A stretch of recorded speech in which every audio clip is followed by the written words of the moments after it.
Bapak kan meninggalnya hari Selasa, Kliwon. Saya sarankan keluarga untuk melakukan sebuah ritual.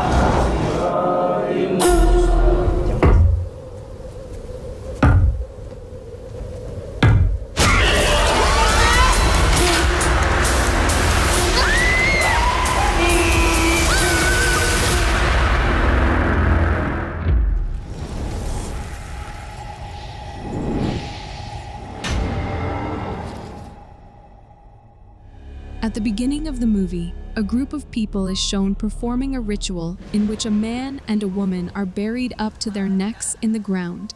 A woman stands over them, reciting something while placing her hand on their heads. Suddenly, the buried woman begins to scream, shouting, "Let me go," and the scene then cuts abruptly. 6 days earlier, the village head Budi asks Mawanto if he has changed his mind about sharing the secret to growing quality rubber trees with their farmers. He mentions that many people have land, but can't make good use of it, while others achieve only minimal results. Mawanto replies that they'll talk about it later, saying he's in a hurry because Nuri is about to graduate. Later, while Mawanto is on his way home, a truck nearly hits him, but he narrowly manages to avoid it. When he arrives home, Mawanto struggles to open the gate latch until one of his workers helps him, and Mawanto tells the worker to fix it the following day. When Mawanto comes inside, Yanda asks, "Aren't you hot wearing that jacket?" To which he replies he feels cold. Yanda wonders if he's sick, but Mawanto says he's just getting old and hands him a diary, saying you can't manage the plantation forever. He asks about Yanda's studies, but Yanda says he doesn't want to go to college. Mawanto says it's okay if he doesn't want to, and suggests the police academy instead. He then turns to Zhang and says, "My niece is very diligent," and Zhang responds that she just finished installing the water heater and will fix the leak tomorrow. Rami advises Mawanto not to pressure Yanda about continuing his studies, warning it will only cause more conflict. Mawanto insists he is the big boss, noting Yanda's siblings are successful, while Yanda is just a high school graduate helping on the plantation. Rami says Yanda will take over someday, but Mawanto replies, "That's for after I'm gone," and then jokes about dying, to which Rami responds, "It's not funny," saying life and death are in God's hands. When Mawanto comes out of the kitchen, he suddenly begins gasping for breath. Panicked, Rami rushes to check on him and urges him to call on God's name. He tells her he hasn't been feeling well since the afternoon and mentions that tomorrow is Nuri's graduation, but she tells him to rest for now and gently walks him outside and helps him sit down in a chair. She reminds him again to rest and advises that before dawn tomorrow, he should take a warm shower. The next morning, Rami changes the date on the calendar, revealing it's Kliwon Tuesday. She then calls out to Yanda to wake up, saying it's dawn. And meanwhile, Mawanto heads to the bathroom to take a shower. He turns on the tap to check the water temperature, and when Rami asks if it's hot, he replies that it is. He then turns on the shower and turns away to undress. However, the water heater begins to malfunction. Suddenly, Mawanto starts choking, and the water from the shower appears to move toward him, but he steps forward just in time. When he turns around, he notices that the bathroom drain is clogged, and as he moves closer to unblock it, he receives a powerful electric shock, causing him to collapse and die. There is a belief in the community that if someone dies on a Kliwon Tuesday, they will take family members or their closest people with them. Deaths that fall on that day are believed to be bad luck.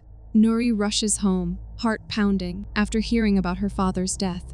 And as she sees his face, a childhood memory floods back when her father gifted her an engineer hat. Moments later, the eldest son, Sessa, arrives and recalls their father once looking into his eyes and saying he wanted him to succeed as a doctor because he was the firstborn. Later, Budi tells them that all family members need to break plates on the way to the funeral. He explains that their father died on a Kliwon Tuesday, and to prevent any family member from being taken along with him, the ritual must be performed. Otherwise, the deceased will come for his family within 5 days. Yanda says if they don't want to do the ritual, it's okay. He and their mother will handle it. Sessa objects, saying their mother is mourning, and that they won't perform the ritual. But Budi stops him, insisting that all family members must do the ritual. Nuri pulls Sessa aside, suggesting they go through with it, but he refuses, saying their father just died and such rituals often cause trouble. To which Nuri says he doesn't have to join, but asks him to let their mother do it. Later, Booty explains that all the plates once used by the deceased must be broken. He hands them out to the family, but as soon as Rami takes one, she falters and collapses, and her children rush to check on her. Sessa tells her that if she can't do it, she doesn't have to, saying it's just a tradition. Yanda and Nuri continue the ritual by breaking plates on the way to the funeral, while Sessa follows behind with her mother. Booty explains that once all the plates are broken, they scatter the coins until they reach the grave. They finally arrive at the graveyard, where the bier is placed beside Malwanto's grave. The body is then lowered into the grave, and Sessa recites the final prayers for him. That night, duas are being recited at Malwanto's house for the peace of his soul when Rami hears Malwanto calling her. Confused and disturbed, she grabs a candle and steps outside to look for him, wandering through the house in search of his presence. Desperate to see him, she pleads, "Take me with you," and asks where he is. Suddenly, Nuri startles her, asking what's going on, and Rami tells her, "Your father is here," to which Nuri tries to calm her, gently insisting that he's not. As Yanda begins to get up, Sessa stops him, saying, "Mom is just grieving," but Nuri is with her, and urges everyone to continue the recitation. Nuri brings Rami to her room and gently lays her down on the bed. She then tells her to calm down, reminding her that she has to accept their father's passing and find the strength to let him go. After some time, as Nuri leaves the room after putting her mother to sleep, the candle inside goes out. Just as Nuri is about to enter her room, she hears a noise coming from the kitchen. Curious and slightly confused, she walks over to check but finds no one there. Suddenly, she hears the sound of someone sipping something just outside, and just as she steps out of the kitchen, the candle goes out again, deepening her sense of unease. Frightened, she cautiously makes her way toward her mother's room, but before she can enter, the flush inside the bathroom suddenly turns on. Nervously, she approaches the bathroom, and Yanda suddenly steps out, startling her. Yanda says they should have performed the ritual with their mother and Sessa, but Nuri insists it has nothing to do with that. Yanda argues that it does, reminding her that their father died on a bad day, and Ajang agrees, expressing concern for her aunt's condition. Sessa asks why she's worried, asking if there's something wrong with their mother. He then adds that there's no such thing as a bad day, and that everyone is simply grieving. He urges them not to associate their emotions with superstitions. He then says he can't stay long because the hospital is overwhelmed with patients. Yanda questions whether he is really that devoted to worldly things, and when Sessa asks what he means by that, Yanda leaves without offering any further explanation. Sessa then also walks away, and as Ajang turns around, we see Malwanto's ghost there. The next day, Nuri goes to her mother's room, only to find it empty. Alarmed, she searches the entire house, but her mother is nowhere to be found. Worried, she asks Ajang if she's seen their mother, but Ajang says she hasn't. Concerned, the two of them head outside to look for her, and to their shock, they spot her in the middle of the road. Panicking, they try to rush out to her, but the door latch is stuck. They call out to Sessa, who quickly notices a truck speeding toward their mother and rushes towards her. At the same time, Yanda sprints toward her and pulls her out of the way just in time. Everyone rushes to her side, and we see it's the same truck that almost hit Malwanto that day. As they are taking their mother back, Booty stops Yanda and says, "Believe it or not, this is still connected to your father's death." Nuri brings her mother back to her room, where she says she has bad news. And when Nuri asks, "What is it?" her mother replies softly, "I'll be leaving soon." Then, turning to Ajang, she adds, "But I also have good news." She gently takes their hands in hers and says, "I'm taking you both with me." Nuri shares this with her brothers, but Sessa says it's normal, given her condition. Yanda insists that it's connected to their father's death on Kliwon Tuesday, to which Sessa counters, saying Booty has always been jealous of their father. Nuri tells them to stop arguing, but Yanda asks why their mom keeps shivering, even though her body temperature is normal. Sessa asks, What do you mean? But Nuri interrupts again, telling them not to make a fuss. Just then, Ajeng arrives and says they only had this medicine available at the clinic. Sessa checks it and thanks her, and Ajeng quietly heads back inside the house. Sessa turns to them and says, I am the head of the family now, so they will solve it his way, whether they like it or not.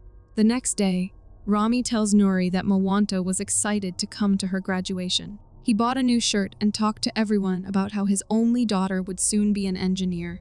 Meanwhile, Sessa asks Yanda if he told the repairman about the short circuits, to which Yanda says they'll fix it today. Rami asks Nuri if she'll be staying until the 7th day after their father's death, admitting that she's scared something might happen, to which Nuri gently asks, what will happen? Just then, Sessa arrives and asks Rami if she's feeling better, to which she nods and says she is. He then tells her that he's heading back to Jogjae that night, explaining that he can't be away from the hospital for too long, to which Rami replies, I'll be okay, saying it's your job and your responsibility to serve the community. That evening, while Rami is in the middle of her prayers, a worker above her room is hammering something, causing cracks to appear in the ceiling. Outside, Yanda tells the worker to stop for the day, mentioning that there will be a ceremony soon. Rami continues her prayers, and as she straightens up, Malwanto's ghost appears in the mirror behind her. Unaware of its presence, she sits back down and resumes her prayers, but she becomes distracted by a rattling noise from the ceiling fan. She stands and tries to switch the fan off, but it doesn't respond. So she calls out to Yanda, asking if this fan broken. Then she hears a noise from outside, like someone stirring something in a cup with a spoon. Perplexed, she slowly moves toward the door, but just as she opens it, the window swings open with a loud bang, startling her. Tense and cautious, she steps toward the window to shut it, but Malwanto's ghost suddenly appears, causing her to stumble backward and fall. At that moment, the fan crashes down on her, and its blades violently slash her face until she dies. Nuri is completely devastated by the loss of both her parents, but Sessa tries to calm her down, saying they have to stay strong. Meanwhile, Booty hands Yanda the address of the shaman he had mentioned earlier, urging him to go there immediately, saying, I am worried about your brother. Nuri tells Sessa that if it was an accident, it's still not normal, but Sessa tells her not to sound like Yanda and insists it was just an accident. Nuri then says their mom had a feeling she'd die and wanted to take them with her. Yanda interrupts, asking, what are we waiting for? To which Sessa asks, what are you going to do? He accuses Yanda of feeling proud of doing something, as though death is something that can be prevented. He continues, as a doctor, I can never guarantee how long my patients will live, as everything is in God's hands. Nuri stops them, saying, that's enough, and reminds them that their mother's body is still inside. Later, at midnight, Nuri suddenly wakes up and sits upright, and behind her sits up her mother's corpse. Unaware of this, Nuri stands up, and we see that her mother is missing, who suddenly covers Nuri's mouth. But Nuri jolts fully awake and, turning to see her mother, is terrified at the sight of her. She cautiously approaches her, gently straightens her head, and then covers it with a cloth. Meanwhile, Sessa is smoking on a bridge far from home when he hears his father's voice calling him. Shocked, he looks in that direction, but sees only flickering lights. Then he sees her mother standing there, saying, I'm lonely. Suddenly, a light bulb explodes, and he sees his father standing there, saying, come with me. Just then, another bulb bursts, and both of them vanish. Terrified, he returns home and takes a pill to calm himself. And as the medicine takes effect, he collapses onto the bed and falls asleep. The next day, after their mother's burial, Yanda tells Nuri about the shaman, saying they need to get there quickly. Nuri replies that Sessa won't go, but Yanda says, it's okay if he doesn't want to. The two of us will go. He adds that he's certain their father won't stop with just their mother, and maybe they can at least stop something from happening to Sessa. Later, the two of them leave for the village to meet the shaman, and meanwhile, the window in Sessa's room suddenly slams shut, jolting him awake. Scared and confused, he sits on the edge of the bed, then hears his mother's voice. He sees her reflection in the mirror and is terrified, but she vanishes the next moment. He enters his mother's room to check and looks up at the ceiling where the fan had fallen. Then he hears Zheng talking to someone outside. He approaches her and asks, when was the ceiling fixed? To which she replies, it was this afternoon, noting that he was sleeping very soundly. He comments that it's very cold and asks if she's cold, but she says no, that she feels hot.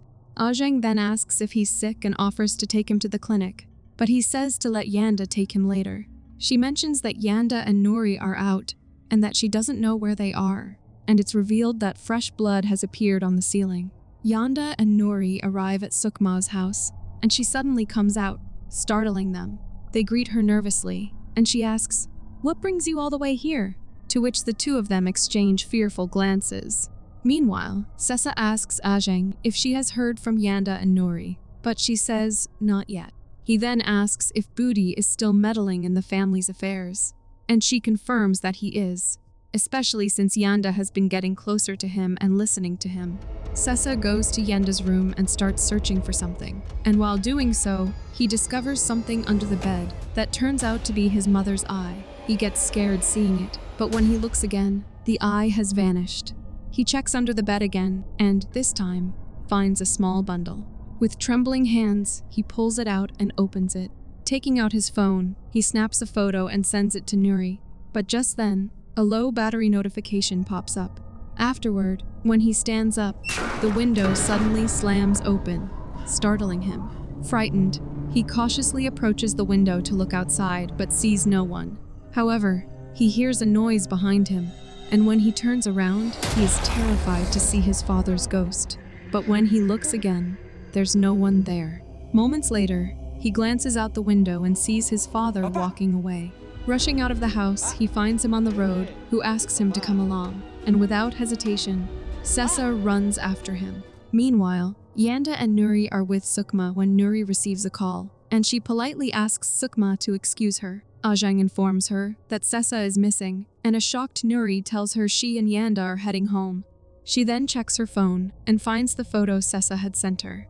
Realizing the urgency, she rushes to Yanda, tells him that Sessa is missing, and quickly takes him with her. Meanwhile, Sessa is still following his father, but suddenly, Mawanto vanishes.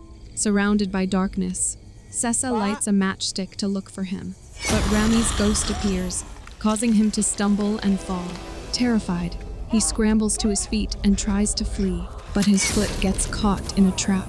Trembling in pain, he sits up and struggles to open it, but the trap snaps shut again, causing him to scream in pain. He tries to open it again and manages to free his leg. Meanwhile, Zheng is searching for Sessa with the villagers, and somehow, Sessa manages to crawl to the roadside, where a vehicle happens to be passing by. He pleads with the driver to take him to the nearest clinic, and the driver agrees, but tells him to get into the back of the vehicle. Sessa gets in the vehicle, and it turns out to be the same truck. Next, we see Sessa at the clinic, but the place is empty. Struggling, he makes his way to a stretcher, lies down, and covers himself with a sheet to keep warm.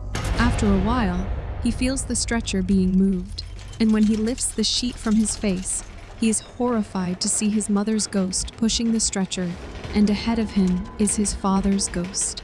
Later, when Sessa wakes up, he finds himself in a morgue, surrounded by lifeless bodies. Suddenly, all the corpses sit up, startling him, and turn their heads toward him. Terrified, Sessa tries to escape as they begin to rise and move toward him. In his panic, he slips and falls onto a metal hook, killing him instantly. Meanwhile, Budi informs others that he received a call from the clinic that Sessa is there. They all rush to the clinic, only to be devastated by the sight of Sessa's dead body. A flashback reveals that a nurse had found him unconscious in the hallway, and the doctor explains that he died from excessive blood loss. They had given him a blood transfusion and treated the wound, but ultimately, fate had other plans. The next day, Yanda says they should have been able to save Sessa, but Nuri responds that no one can escape death. Yanda insists that Sessa could have been saved if only he had listened to him. Nuri tries to calm him down, telling him to stop. Yanda says he can't take it anymore, but she reassures him, saying they'll get through this together. She then tells him to go in and get some rest, to which Yanda agrees, gets up, and heads inside. But just then, their horse starts neighing, as if it too is sharing their pain. Seeing this, Nuri bursts into tears, but after some time she suddenly starts feeling cold. She goes to her room and puts on a sweater, but then she remembers that her mother also felt cold before she died.